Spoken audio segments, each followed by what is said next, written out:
बच्चों, आज हम करेंगे क्लास 11 का पॉलिटिकल साइंस का जो practice paper directorate of education की तरफ से इशू हुआ है उसका सेक्शन बी। क्योंकि इस प्रैक्टिस पेपर का सेक्शन ए जो है वो हम इससे पहले की वीडियो में उसका सलूशन कर चुके हैं।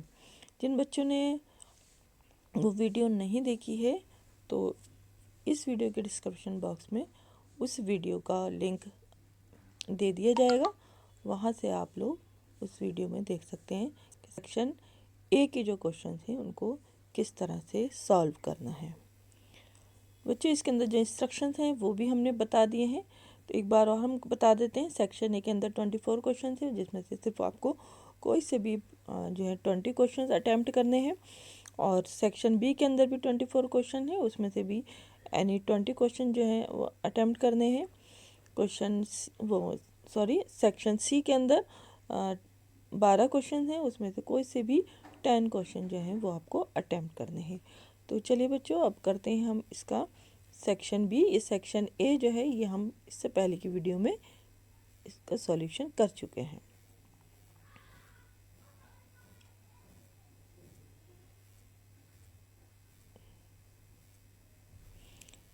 देखिए बच्चों, ये है आपका सेक्शन बी, प्रैक्टिस पेपर का सेक्शन बी। तो इसमें से भी 24 क्वेश्चन आपको दे रखे होंगे क्वेश्चन पेपर में, सिर्फ उसमें से आपको 20 क्वेश्चन ही अटैम्प्ट करने हैं। कोई से भी जो 20 क्वेश्चन आपको लग रहा है कि हाँ ये आप कर सकते हैं, तो वो क्वेश्चन आपको करने हैं। क्वेश्चन नंबर 25 से हम स्टार्ट करते हैं ये सेक्शन बी। तो पहला जो इसमें क्वेश्चन है सेक्शन बी का, क्वेश्चन नंबर 25 कि मौलिक अधिकार बेहद महत्वपूर्ण है क्योंकि, है ना, fundamental rights are very important because. इसका पहला ऑप्शन दिया है मौलिक अधिकारों का स्वरूप सकारात्मक है ना, पॉजिटिव है। मौलिक अधिकारों को संविधान में सूचीबद्ध किया गया है और इनकी सुरक्षा के लिए संविधान में विशेष प्रावधान किए गए हैं। डी ऑप्शन है संविधान स्वयं ये सुनिश्चित करता है कि सरकार भी इनका उल्लंघन ना करे। तो बच्चों, इसके जो 4 ऑप्शन हमने बताए हैं, इसमें से जो सही ऑप्शन है वो है डी ऑप्शन ना। वैसे तो सभी ऑप्शन जो है महत्वपूर्ण है, लेकिन यहाँ पूछा गया है कि वेरी इंपॉर्टेंट ना, बेहद महत्वपूर्ण है कि डी जो ऑप्शन है वो करेक्ट ऑप्शन है कि संविधान स्वयं ये सुनिश्चित करता है कि सरकार भी इनका उल्लंघन ना कर सके। नेक्स्ट क्वेश्चन है क्वेश्चन नंबर 26।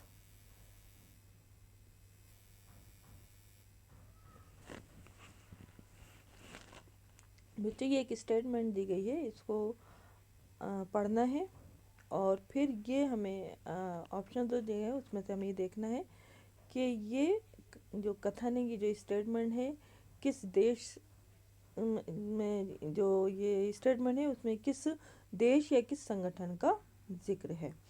तो ये स्टेटमेंट हम पढ़ रहे हैं, इसको बहुत अच्छे सभी ध्यान से सुनेंगे, फिर सही विकल्प इसका चुनेंगे कि उक्त संकल्पों की पूर्ण उपलब्धि हेतु इन अधिकारों और स्वतंत्रताओं के स्वादेशिक अवधारणा सर्वाधिक महत्वपूर्ण है।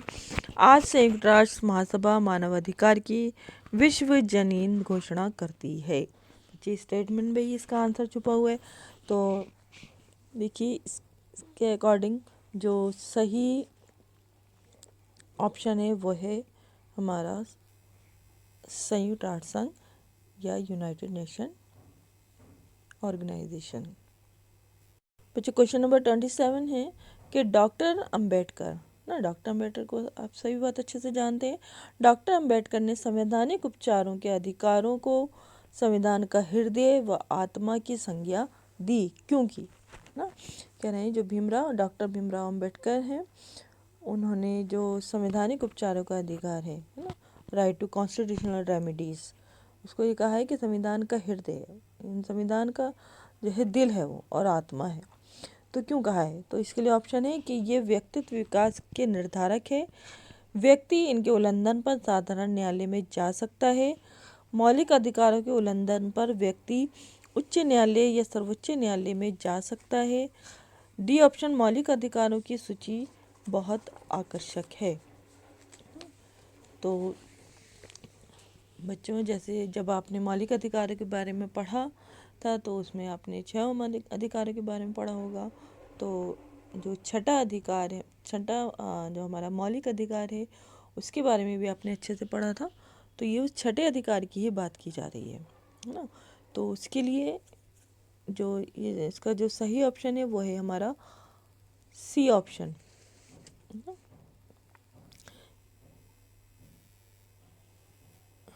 सी ऑप्शन के मौलिक अधिकारों के उल्लंघन पर, है ना, पर व्यक्ति उच्च न्यायालय मतलब हाई कोर्ट या सर्वोच्च न्यायालय मीन्स सुप्रीम कोर्ट में जा सकता है।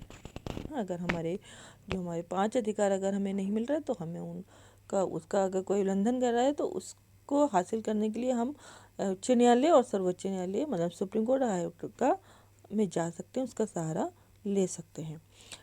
नेक्स्ट क्वेश्चन है क्वेश्चन नंबर 28 के राष्ट्रीय मानवाधिकार आयोग का कार्य, national human rights commission, the function of the national human rights commission इस, अब देखना है 4 जो दिए हैं ऑप्शन, उनमें से कौन सा जो कार्य है, जो कौन सा फंक्शन है जो राष्ट्रीय मानवाधिकार आयोग का है। पहला है चुनाव लड़ना, दूसरा है मानवाधिकारों के उल्लंघन पर सुनवाई करना, सी है राजनीतिक दलों को समर्थन देना, राजनीतिक दल पॉलिटिकल पार्टी, चौथा है गैर सरकारी संगठनों पर नियंत्रण। तो बच्चों, इसका जो सही ऑप्शन है वो है हमारा मानव अधिकारों के उल्लंघन पर सुनवाई करना, है ना, इसका यही काम है।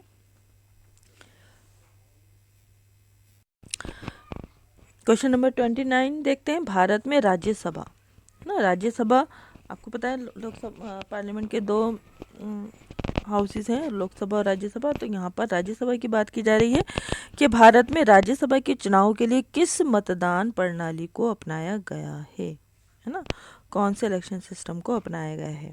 Which voting system has been adopted for the election of Rajya Sabha in India. तो इसके ऑप्शन दिए हैं बहुमत प्रणाली, दूसरा ऑप्शन दिया है बी ऑप्शन प्रत्यक्ष निर्वाचन प्रणाली, है ना, direct election system, C option दिया है एकल सकलमणीय मत प्रणाली मतलब single transferable vote system, D option दिया है सूची प्रणाली मतलब लिस्ट सिस्टम। तो बच्चे, जैसे आपने पढ़ा होगा राज्यसभा और लोकसभा के चुनाव के बारे में, तो इसके हिसाब से जो हमारा सी ऑप्शन है वो करेक्ट ऑप्शन है कि एकल सकलमणीय मत प्रणाली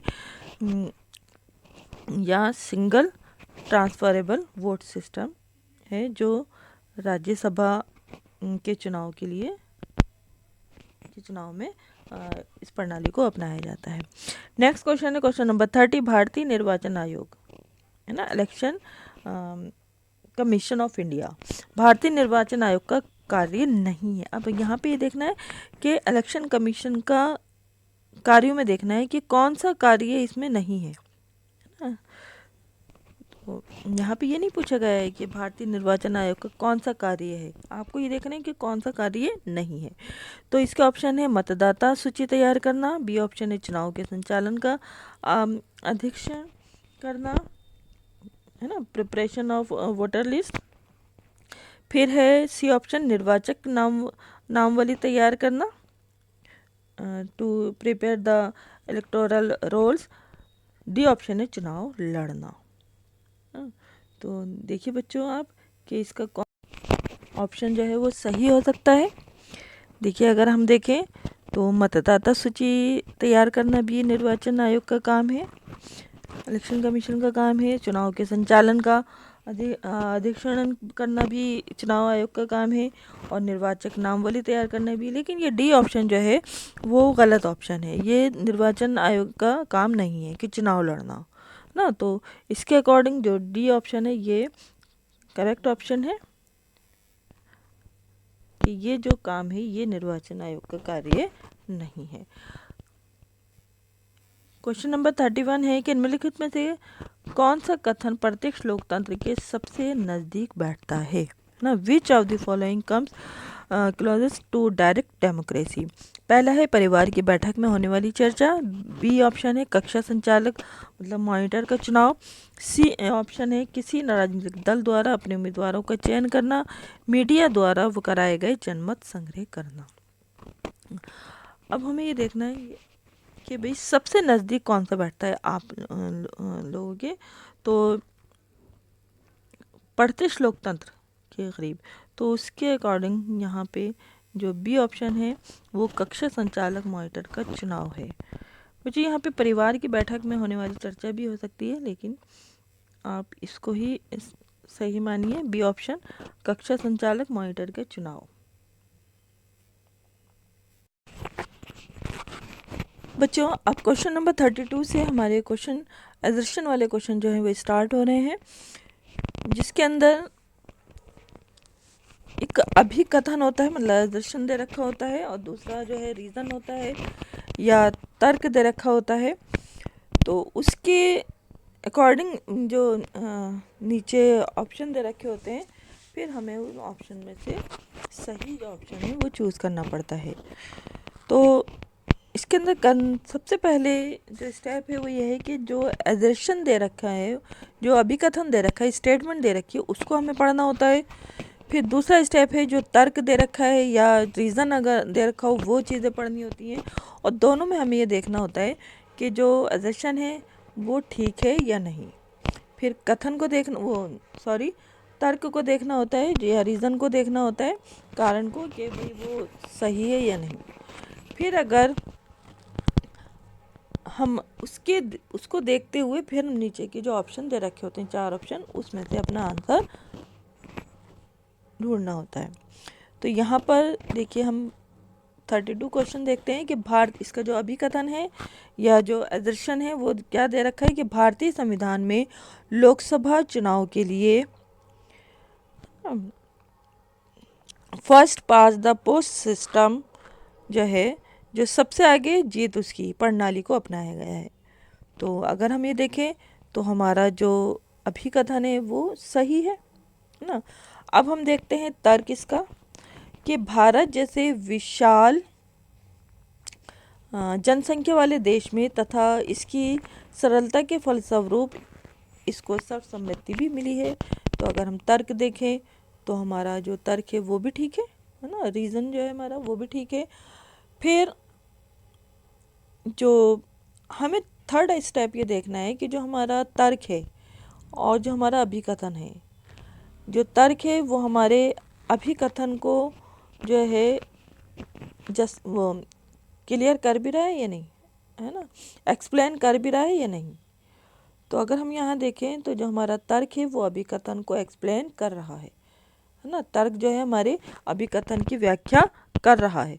तो अगर हम 4 ऑप्शन देखें तो उसमें ए ऑप्शन देखा है अभिकथन एवं तर्क दोनों सत्य हैं, जैसे कि हमने देखा कि हमारा अभिकथन भी ठीक था और हमारा जो तर्क था वो भी ठीक था। और हमने देखा कि जो तर्क है वो अभिकथन की सही व्याख्या कर रहा है ना, सही एक्सप्लेन कर रहा है। तो इसके अकॉर्डिंग हमारा जो ए है, ए ऑप्शन, वो करेक्ट ऑप्शन है क्वेश्चन नंबर 32 का। अब देखते हैं बच्चों क्वेश्चन नंबर 33, ये भी अभिकथन का क्वेश्चन है। तो सबसे पहले हम अभिकथन मतलब जो एजर्शन है, स्टेटमेंट है, उसको हम पढ़ते हैं कि संविधान में 73वें संवैधानिक संशोधन ने 29 मतलब 29 विषयों को स्थानीय शासन के अधीन रखा है। तो बच्चों ये ठीक है कथन, अभिकथन भी। अब तर्क देखते हैं, ये सभी 29 विषय जो हैं, जो सब्जेक्ट्स हैं, स्थानीय विकास तथा कल्याण की आवश्यकताओं से जुड़े हैं। बच्चे ये तर्क भी ठीक है। और अगर हम तीसरा स्टेप का हम देखें कि हम ये देखें कि जो तर्क है अभिकथन की व्याख्या कर रहा है या नहीं कर रहा, तो बच्चों ये तर्क भी अभिकथन की व्याख्या कर रहा है, उसको एक्सप्लेन कर रहा है। तो इसके अकॉर्डिंग हमारा ए ऑप्शन जो है वो सही है कि अभिकथन एवं तर्क दोनों सत्य हैं, और अभिकथन की जो तर्क है वो अभिकथन की सही व्याख्या कर रहा है।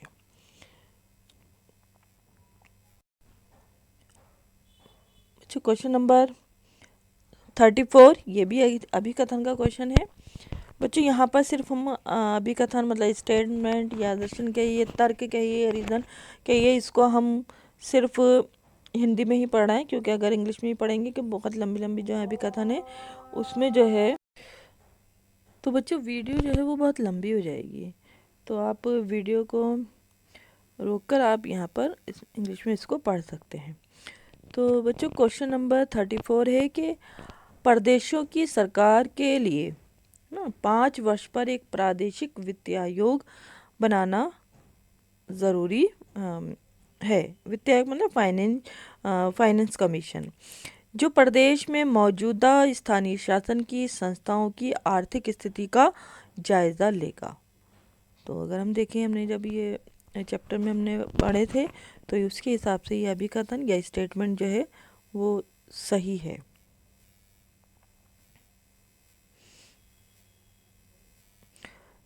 अब इसका अगर हम तर्क देखें बच्चों, यहाँ जो हम ये कह रहे हैं ना तर्क और रीज़न, तो तर्क की जगह पेपर के अंदर रीज़न भी हो सकता है या कारण भी लिखा हुआ आ सकता है। तो इस वजह से हम यहाँ पे दोनों वर्ड इस्तेमाल कर रहे हैं, तर्क और रीज़न या कारण, तो दोनों लिखे हुए आ सकते हैं। तो इस पहल के अगर हम तर्क देखें यहाँ पर, तो इस पहल के द्वारा ये सुनिश्चित किया गया है कि ग्रामीण स्थानीय शासन ना को धन आवंटित करना अराजनीतिक मसला ना बने। तो बच्चों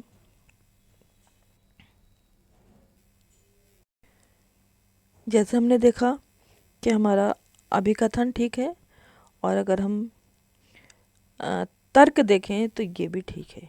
अब हमें ये देखना है कि जो तर्क है वो हमारा अभिकथन को, हमारे एजेशन को जो है एक्सप्लेन कर भी रहा है या नहीं कर रहा, उसकी व्याख्या कर भी रहा है या नहीं कर रहा। तो बच्चों अगर हम देखें, जैसे हमने पढ़ा, तो हमारा अभिकथन वो हमारा तर्क जो है वो अभिकथन की व्याख्या कर रहा है, उसको एक्सप्लेन कर रहा है। तो इसके अकॉर्डिंग हमारा ए ऑप्शन जो है वो सही है कि अभिकथन और कारण दोनों सही है। देखिए यहाँ पर कारण दिया है ना, तो यहाँ तर्क की जगह कारण भी लिखा हुआ आ सकता है। दोनों सही है और कारण सही तरह से अभिकथन की व्याख्या करता है।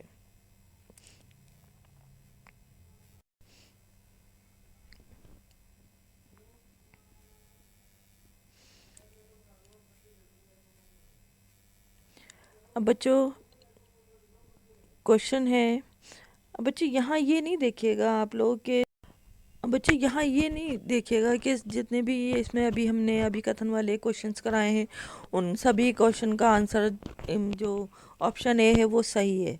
ऐसा नहीं, यहाँ पर ये इत्तेफाक की बात है कि जितने भी क्वेश्चन हैं उनका ए ऑप्शन जो है वो सही है। आपका बी ऑप्शन भी ठीक हो सकता है, सी भी, वो डिपेंड करता है आपके अभिकथन और तर्क के ऊपर।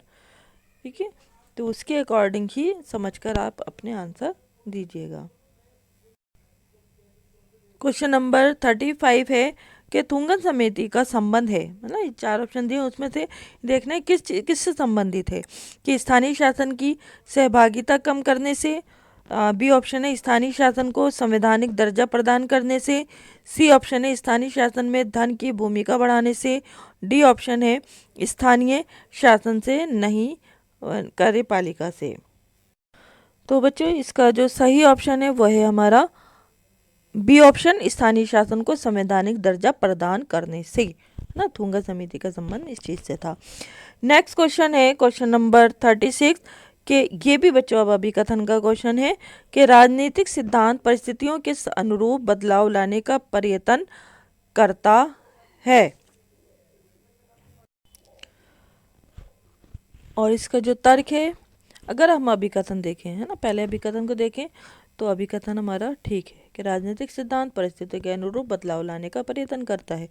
तर्क है इसका, राजनीतिक सिद्धांत के फलस्वरूप नीति ही स्वतंत्रता एवं समानता जैसी अवधारणाओं का सतत विकास हुआ है। तो बच्चों हमारा तर्क भी ठीक है। अब हमें देखना है कि जो हमारा तर्क है वो हमारे अभिकथन की सही तरह से व्याख्या कर रहा है या नहीं कर रहा। तो बच्चों अगर हम देखें तो हमारा तर्क जो है वो हमारे अभिकथन को सही व्याख्या कर रहा है। तो बच्चों इसका भी ए ऑप्शन सही ऑप्शन है।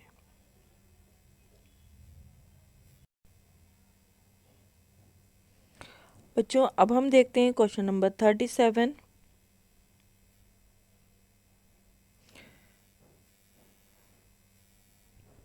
ये भी अभिकथन का है क्वेश्चन कि राजनीतिक सिद्धांत हमें न्याय या समानता के बारे में सुव्यवस्थित सोच से अवगत कराते हैं ना।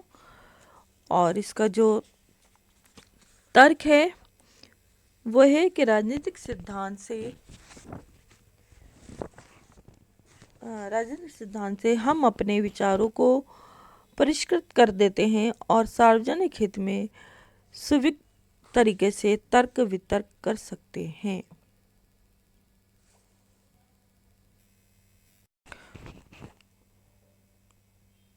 तो बच्चों, ये जो अभिकथन है ना, ये भी ठीक है, ये भी सही है, और जो तर्क है ये भी सही है। तो इसके अकॉर्डिंग हमारा फिर जो ए ऑप्शन है वो सही है कि अभिकथन और कारण दोनों सही है, और कारण सही तरह से अभिकथन की व्याख्या करता है।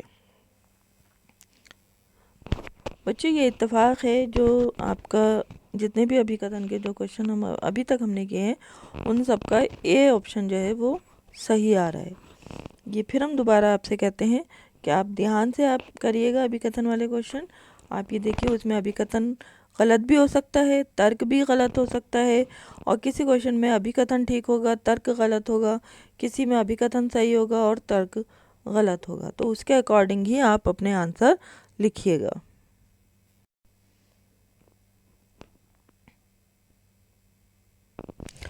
अब हम करते हैं क्वेश्चन नंबर 28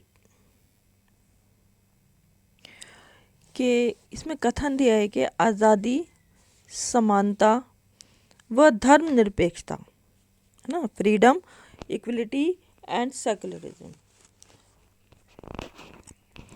हमारे जीवन के महत्वपूर्ण तत्व नहीं हैं। ये कह रहे हैं ना कि तत्व नहीं है, कि आज़ादी, समानता, धर्मनिरपेक्षता हमारे जीवन के लिए महत्वपूर्ण तत्व नहीं है। जबकि अगर हम ये देखें तो ये हमारे जीवन के लिए, हमारे है ना, लिखा है कि freedom, equality and secularism are not essential element for our life, बल्कि ये हमारे लिए बहुत ज़रूरी हैं। तो इसके हिसाब से अगर हम देखें तो ये कथन गलत है ना।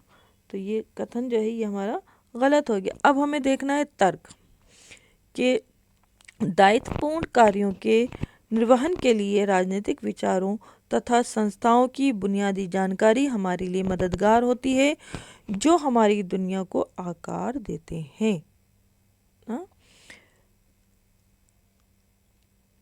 अगर हमें देखें तो हमारा जो तर्क है वो सही है।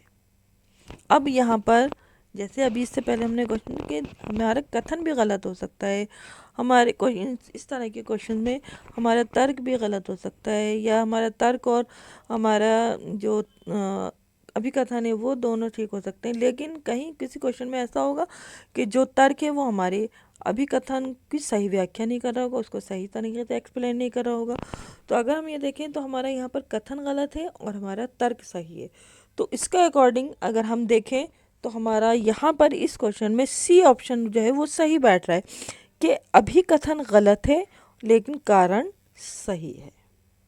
तो इस तरह से आपको इन क्वेश्चन को अटेम्प्ट करना है।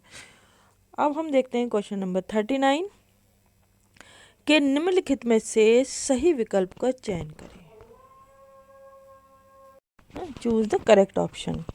तो इसमें ऑप्शन दिए हैं।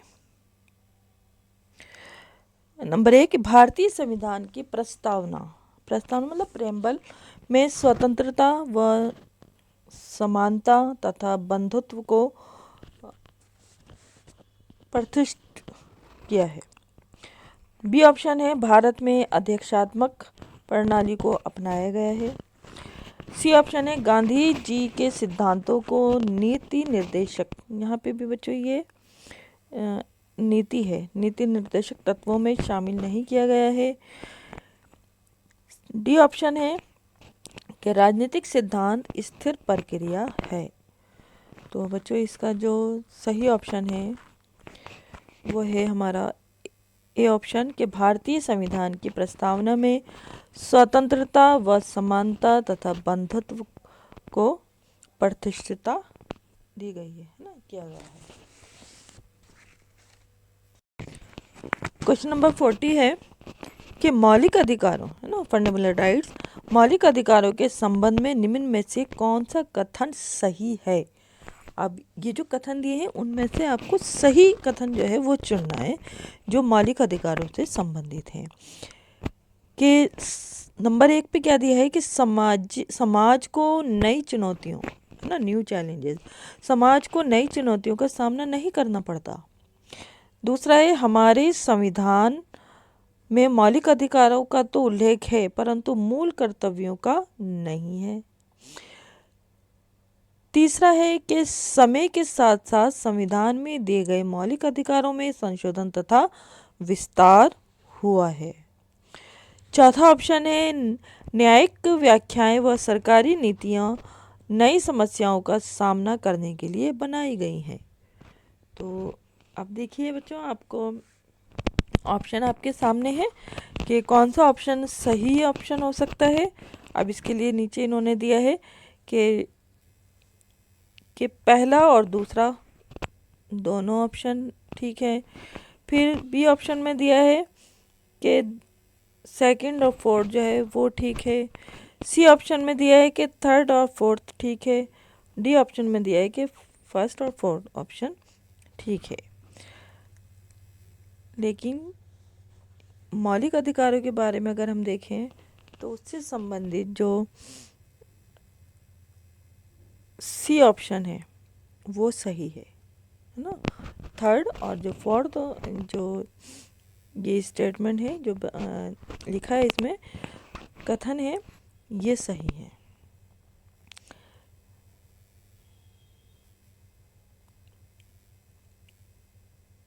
क्वेश्चन नंबर 41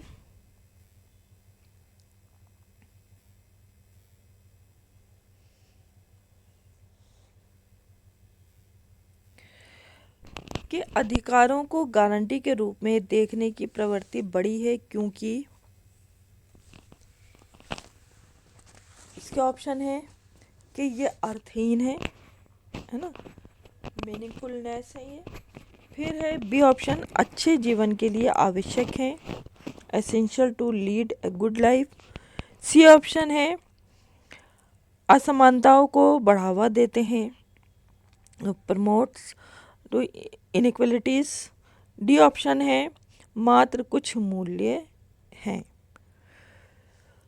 तो अधिकारों को गारंटी के रूप में देखने की जो प्रवृत्ति बढ़ी है क्योंकि इसके लिए बी ऑप्शन जो है वो सही है कि अच्छे जीवन के लिए आवश्यक है।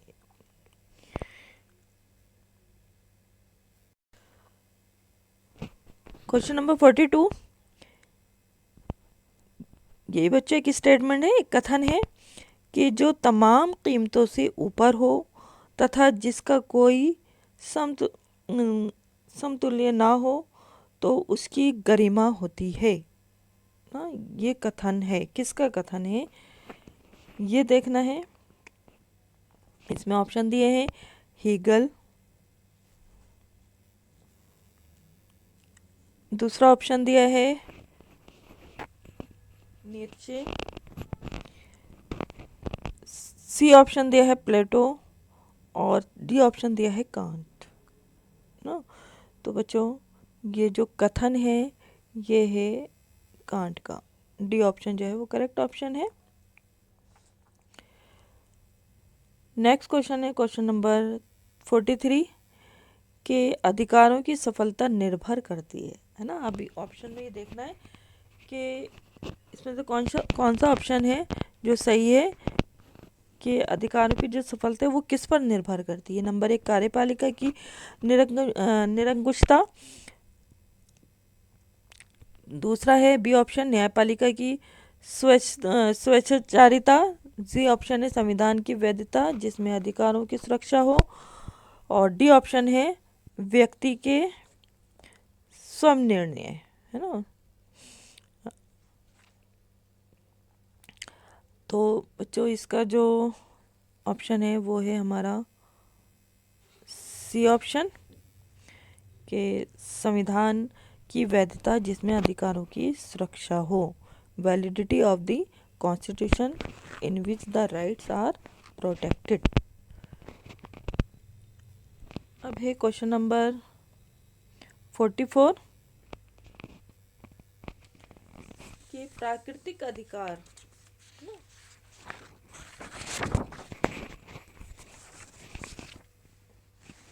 क्वेश्चन नंबर 44 के natural rights are given bye,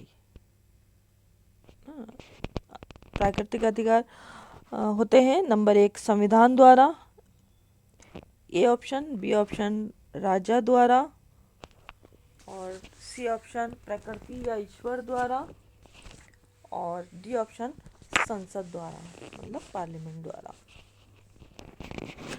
तो इसका अगर हम देखें कि natural rights are given by द्वारा दिए जाते हैं, नेचुरल राइट्स जो हैं प्राकृतिक अधिकार जो हमें किसके द्वारा दिए जाते हैं, तो बच्चों जैसे कि नाम से पता चल रहा है तो इसके लिए हमारा जो सी ऑप्शन है वो सही ऑप्शन है ना, कि प्रकृति या ईश्वर द्वारा, natural rights are given by nature और गॉड।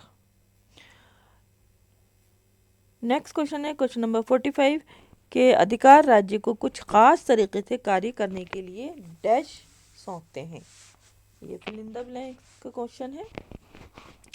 तो देखते हैं कि इसका सही ऑप्शन कौन सा हो सकता है कि अधिकार राज्य को कुछ खास तरीके से कार्य करने के लिए डैश सौंपते हैं ना। Rights place some dash upon the state to act in certain kind of ways। Number 1 नैतिक दायित्व, मोरल ऑब्लिगेशन, बी ऑप्शन वैधानिक दायित्व, लीगल ऑब्लिगेशन, सी है राजनीतिक दायित्व, पॉलिटिकल ऑब्लिगेशन, डी है सोशल ऑब्लिगेशन, ये सामाजिक दायित्व। तो बच्चों इसके लिए सही ऑप्शन है बी ऑप्शन लीगल ऑब्लिगेशन, ये वैधानिक दायित्व। क्वेश्चन नंबर 46 है कि राजनीतिक अधिकार ना, राजनीतिक अधिकार मतलब पॉलिटिकल राइट्स। राजनीतिक अधिकार सरकार को व्यक्ति के प्रति उत्तरदायित्व बनाते हैं क्योंकि नंबर 1 ये अधिकार व्यक्ति के मूल अधिकार हैं, बी ऑप्शन है ये जागरूकता बढ़ाते हैं, सी है सभी लोग मतदान के फलस्वरूप सरकार के निर्णयों को प्रभावित करने का अवसर रखते हैं, डी इनका उल्लेख संविधान में किया गया है।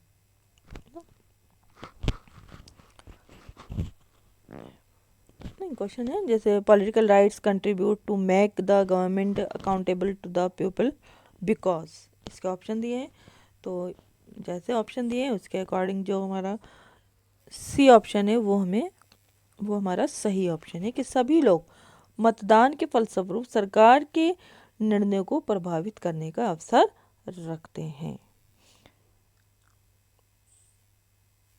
बच्चों क्वेश्चन नंबर 47 किस मॉडल को विकास का उपयुक्त मॉडल माना जाएगा? Which model would be considered as a suitable model of development. तो बच्चों इसके ऑप्शन दिए हैं यहाँ पर केंद्रीकृत मॉडल ना, सेंट्रलाइज मॉडल, और दूसरा है ऊपर से नीचे का model, top to bottom model, C option है विकेंद्रीकृत मॉडल ना, डिसेंट्रलाइज अप्रोच, और डी है कोई नहीं, है ना। डी ऑप्शन ही कह रहे हैं कि इनमें जो 3 मॉडल हैं इनमें से कोई नहीं। तो अब देखना है कि कौन सा मॉडल है जो विकास का उपयुक्त मॉडल माना जाए।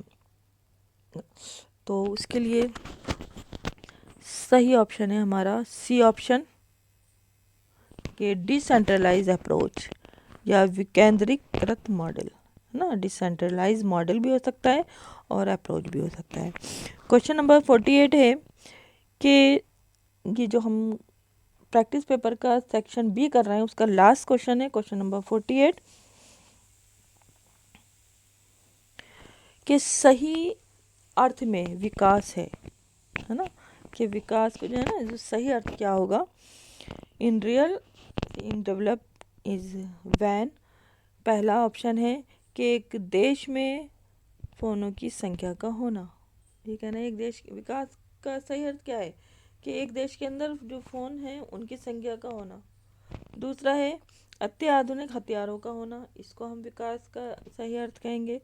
या सी ऑप्शन है कारों की बढ़ती संख्या, इसको हम विकास कहेंगे किसी देश का। डी ऑप्शन है लोगों के जीवन की वे गुणवत्ता, वे क्वालिटी जो सामंजस्य तथा संतुष्टि को पूरा करे, है ना। By the quality of life enjoyed by people in terms of harmony and satisfaction of essential needs। तो अब देखिए बच्चों के विकास का सही अर्थ क्या है। यहाँ पे कह रहे हैं कि एक देश में फोनों का संख्या जो है वो विकास है, अत्याधुनिक हथियारों का होना वो विकास है, कारों की बढ़ती जो संख्या आप देख रहे हैं वो विकास है। नहीं बच्चों, जो सही है वो है डी ऑप्शन कि लोगों के जीवन की वे गुणवत्ता, है ना। ये डी ऑप्शन जो है वो सही है और ये जो ऊपर के जो 3 ऑप्शन है ये गलत हैं। तो सही ऑप्शन हो गया डी, 48 जो क्वेश्चन है उसका आंसर। तो बच्चों आज हमने ये किया है प्रैक्टिस पेपर का जो सेक्शन बी है उसको हमने सॉल्व किया है। तो आई होप आपको ये समझ में बहुत अच्छे से आ गया होगा और इसको समझते हुए आप इनको अपने नोटबुक में नोट भी कर सकते हैं। और जिन बच्चों ने सेक्शन ए नहीं किया है तो उसका जो लिंक है वो हम इस वीडियो के डिस्क्रिप्शन बॉक्स में दे देंगे, तो आप वहाँ से देखकर अपना सेक्शन ए भी प्रिपेयर कर सकते हैं, उसकी भी तैयारी कर सकते हैं। और सेक्शन बी के लिए इस वीडियो को देखकर भी आप अपनी तैयारी कर सकते हैं। Thank you.